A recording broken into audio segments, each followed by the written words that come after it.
ቢስሚላህ አሰላሙ አለይኩም ወራህመቱላሂ ወበረካቱህ። ውድና የተከበራችሁ የቻናላችን ተከታታዮች በየትኛውም ዓለም ላይ የምትገኙ ሙስሊም ወንድምና እህቶቻችን ሁላችሁም በያላችሁበት የአላህ ሰላምና እዝነት ይሁን እያልኩኝ ዛሬም እንደተለመደው ኢክሪማ የቁርአን ማዕከል የሚያዘጋጀው የሆነውን የቃይደቱ ኑራንያ ተከታታይ ትምህርት ወደ እናንተ ይዤ መጥቻለሁኝ ማለት ነው። እንደተለመደው ቪዲዮውን ከመጀመራችሁ በፊት ላይክ አድርጉት፣ እንዲሁም ቻናሉን ሰብስክራይብ ካላደረጋችሁ ሰብስክራይብ ማድረጉን አትርሱ ማለት ነው። መርሐባ፣ ወደ ትምህርቱ እንግባ። ባለፉት ቪዲዮቻችን ላይ ደርሱል አወልን እና ደርሱል ታኒን በሰፊው አይተናል። ዛሬ ደግሞ የአላህ ፍቃድ ከሆነ ደርሱል ታሊትን የምናይ ይሆናል ማለት ነው። ሁላችሁም በጥሞና ተከታተሉኝ። ወደ ትምህርቱ እንግባ። መርሐባ፣ እዚህ ጋር ርዕሱ አለ አደርሱ ሳሊፍ ይላል ማለት ነው። እዚህ ጋር ደግሞ በቀዩ የተጻፈው ርዕስ ነው። ይሄኛው ክፍል ነው፣ ሶስተኛው ክፍል ማለት ነው። አደርሱ ሳሊፍ طيب الدرس الثالث الدرس الثالث እንላለን ማለት ነው። ተኛው ትምህርት ሶስተኛው ክፍል እንደማለት ነው። طيب الحروف المقطعة الحروف المقطعة እንላለን ማለት ነው። ይሄኛው ደግሞ ርዕስ ነው።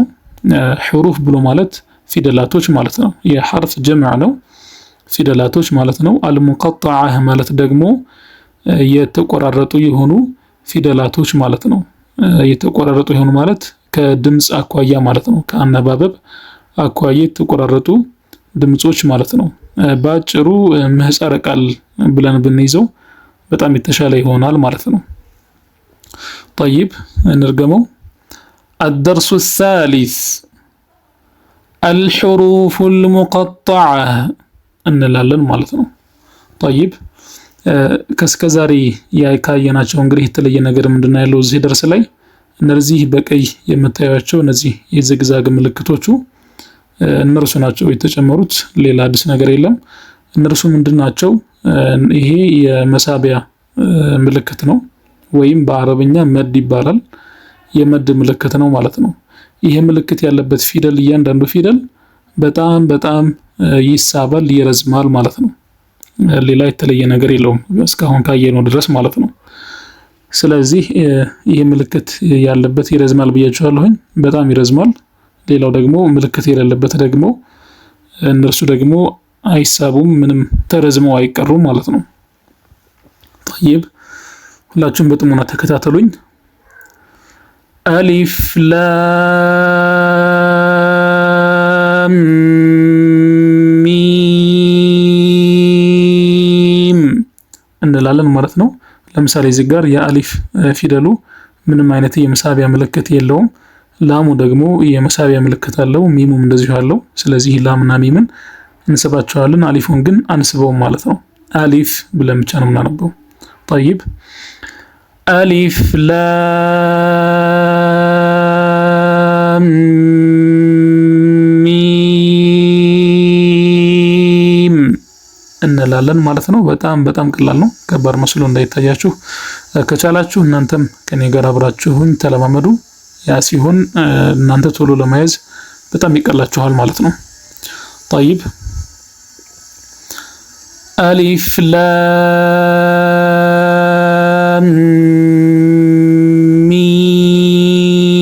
ميم صاد እንላለን ማለት ነው። እዚህ ጋር የአሊፍ ምልክት መድ የለውም ወይም የመሳቢያ ምልክት የለውም። ይሄኛው የመሳቢያ ምልክቱ የላሙ ነው ማለት ነው። ስለዚህ አሊፍን ምንም አይነት መሳቢያ አንጠቀምም ማለት ነው። ስለዚህ አሊፍ ላም ሚም ሷድ ብለን እናነባለን ማለት ነው። ምናልባት በጣም ስለምናስረዝመው ትንፋሻችሁ የሚቆራረጥ ከሆነ መጀመሪያ ስትጀምሩ ትንፋሻችሁን ሰብሰብ አድርጋችሁ ጀምሩት ማለት ነው። طيب ألف لام را እንላለን ማለት ነው። ይሄኛው አሊፍ እንደምታዩት መድ የለውም፣ ራም እንደዚሁ መድ የለውም። ስለዚህ ላሙን ብቻ ነው የምንሰበው ማለት ነው። طيب አሊፍ ላም ራ እንላለን ማለት ነው። በመቀጠል አሊፍ ላም ሚም ራ እንላለን ማለት ነው። አሊፍና ራ መድ የላቸውም። ላምና ሚም ብቻ ነው ያላቸው። ስለዚህ እነዚህን ብቻ ነው የምንሰበው ማለት ነው። አሊፍ ላም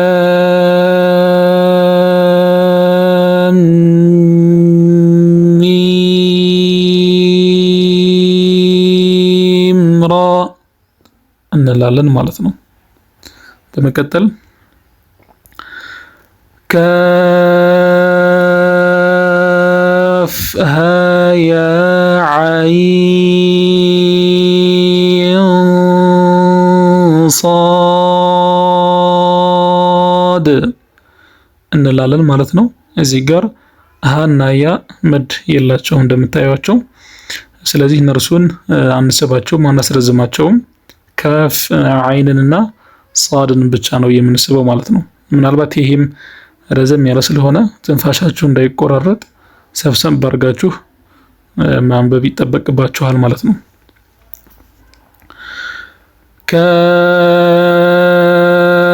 ካፍ ሃ ያ ዐይን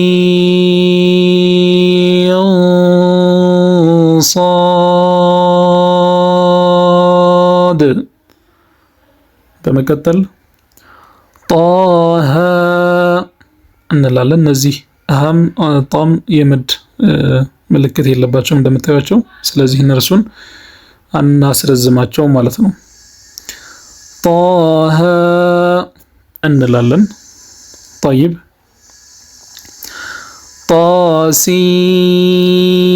ጣሲም ሚም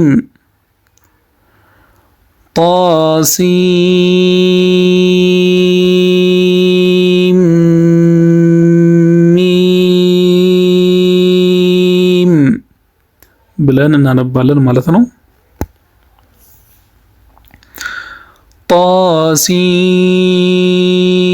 ጣሲን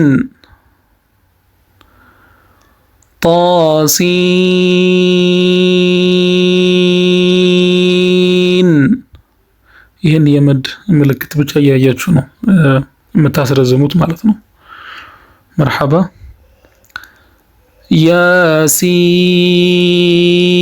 ያሲን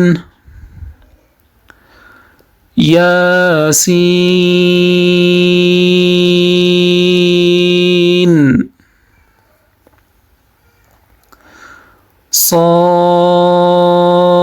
ሷድ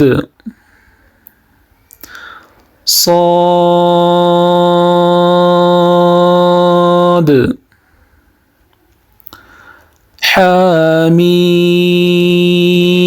ሐሚም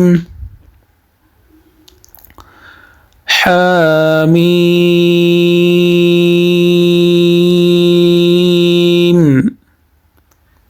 በመቀጠል ይሄኛውን ከዚህ ጀምሮ እስከዚህ ድረስ በአንድ ትንፋሽ ነው ማንበብ ያለብን። ስለዚህ ትንፋሻችሁን ከጅምሩ ሰብሰብ አድርጉ ማለት ነው፣ በመሃል እንዳይቆራረጥ።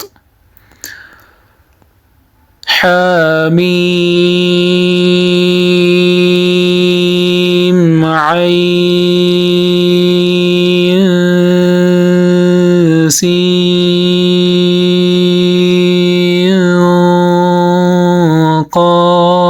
ቃፍ እንላለን ማለት ነው።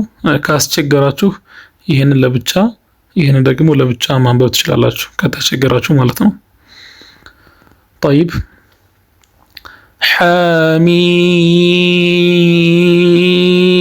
ሐሚም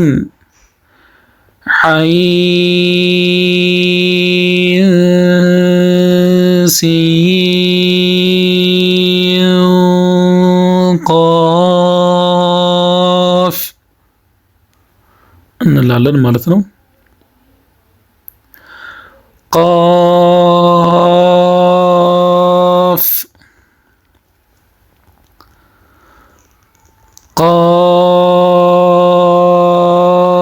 ቃፍ ኑን